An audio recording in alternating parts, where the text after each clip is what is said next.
My name is Joe and I'm a flight instructor. If this is your first time here, welcome. If you're a returning viewer, welcome back to the channel. Today we're going to talk about the 5 things that will make up a quality flight school and one that you should seriously consider going to. So let's get started.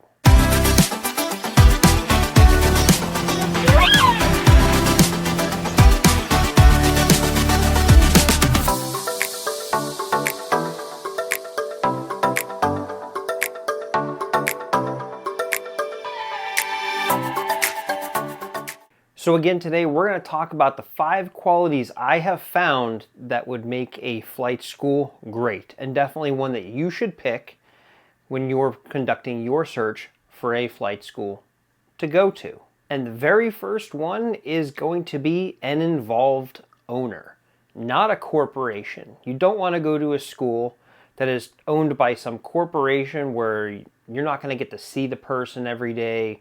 You don't really know who owns it, where they are. You've never met them, anything like that.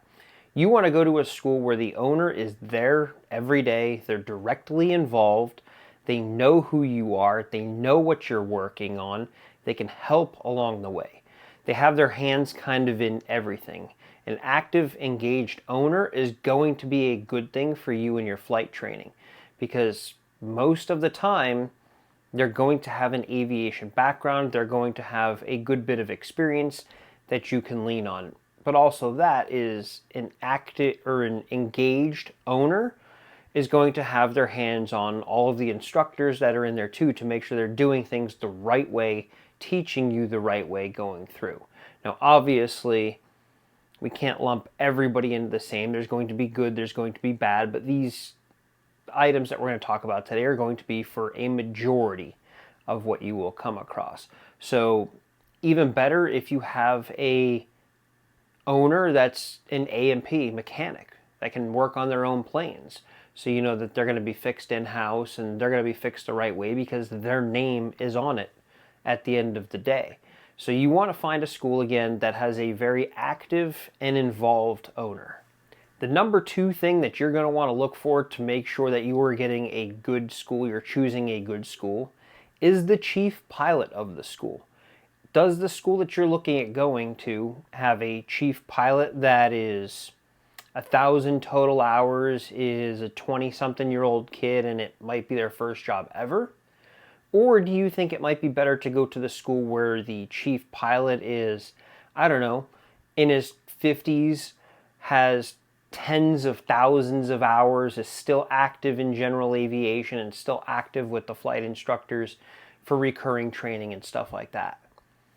Now, I'm not saying the 20-year-old kid is going to be a bad CF or a bad chief pilot, and I'm not saying a 50-year-old is going to be a great chief pilot. I'm saying, though, the odds are in the favor of one being good and the other not being so good. And from my experience, if you walk into a school and the chief pilot is an hours builder, they're in their 20s, guess what that school is also going to be filled with? Hour builder CFIs, which means they're just going through it, they're going through the motions, pushing you through, basically counting the hours going into their logbook, and that's their first priority, is the hours in their logbook, not you as the student. When you walk into a flight school that has a chief pilot that has been there, has done that, has tens of thousands of hours, is active in general aviation, is active within the flight training, constantly providing recurring training for the instructors in there, sure, you're going to have time builders as CFIs, but you're also going to have other people there that are going to be doing it for the love of doing it and because they want to pass on those skills to the next generation of pilots. You'll find the numbers skew pretty significantly in that direction because the chief pilots that have been around the block don't really let those type of pilots through the door, and they don't really last really long working for that flight school if they do manage to get through the door. So you're going to have some people there that are not just there where their priority is their hours. If you can find that chief pilot that has tens of thousands of hours and is doing this because they love it. The number 3 thing that's going to set a flight school apart from other flight schools is the fleet of airplanes. Are they all the same? Or do you have a mix and match system going on? Do you have a school that is all Piper Warriors with all G1000s or 172s G1000s or whatever? Or do you have two 172s, a Piper Warrior, a Piper Cherokee, a Piper Archer? I mean, any of those things that you're going to find out there. But then also look at the avionics inside the airplanes too. Are they uniform throughout the fleet? Or are they all over the place? Does one plane have a G1000? Does another have G5s with the Garmin 650? Does one have Dynon avionics? Does another have Avidyne avionics? There's a whole bunch that you can go through.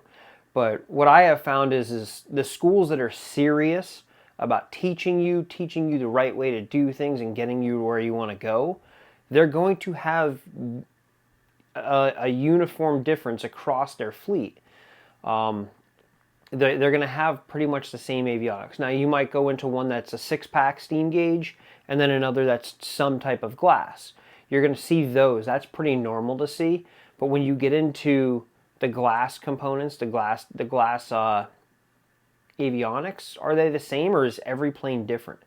And that's going to be a big deal for you as a flight student because you are learning to fly. If you were going to learn to fly and you're learning on, let's say, the G1000, do you want to fly a G1000 today and then tomorrow be with an Avidyne system, and then after that you got two G5s with the G650? Are you spending time learning to fly, or are you spending time constantly trying to learn new avionics and the intricacies of each set? Where's your time and your money best spent? It's working with the same across the fleet. So that's going to be one way to be able to tell whether or not you're with a professional operation that has your best interests in mind. The next is going to be transparencies with their fees. Are their fees publicly posted out there? Do you know what everything is? Do you know what it's going to be? Are there hidden fees going through? And I have videos on this channel talking about the different hidden fees as you go through. Like, the big deal is are they upfront with their costs and what everything is going to cost? Are they upfront with what you're going to need? Or are they just kind of playing with the game of like, yeah, well, your flight training is going to cost this, and the next thing you know, it's going to cost that, and then, oh, well, you need this to add on. So transparency is key with a lot of these things. And if they're not transparent, that's not a flight school you want to be at. So make sure you find a flight school that's transparent with their fees for you. Now the final one, and the one that's biggest in my opinion, is their payment plans and their payment options going forward through training. Do they offer you options, or is it just this is how you do it and this is how we do it and you're going to do it or you're not going to do it and you're not going to fly here? You want to choose a place that has payment options, whether it's pay as you go, pay per rating, or if you want to pay for everything at once. I highly recommend against the places that make you pay for everything at once. Just not too long ago, I think it was in Virginia maybe, a flight school just shut down and people are out hundreds of thousands of dollars because they paid for everything at once. The flight school closed. They don't have any of the money to pay back these students. So now they're going to be dealing with court and all that stuff, and they may never see their money ever again. So you definitely want to find a place, and it's going to be a good school if they do offer you those type of options. You're going to find a lot of different variances between schools with what they do, but a lot of them these days that I've come across are offering payment options. You can pay per flight, per lesson. Some of them prefer that you pay per rating.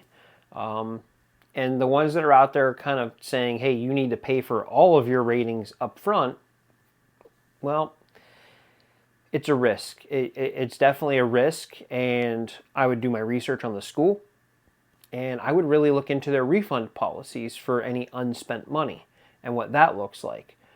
Because I know a school out there that is very prominent where if you fail out of their program, you forfeited all of that money. So if you pay, let's say, $100,000 and you're $10,000 in and you fail out of their program and they kick you to the curb, they're keeping all $100,000.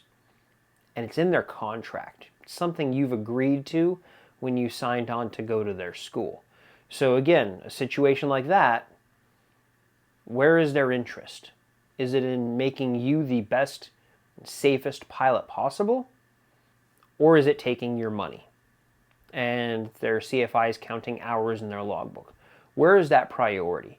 So again, those are 5 real quick things that you can look at. They're going to separate the good schools from the bad, and I hope they help you find that good school.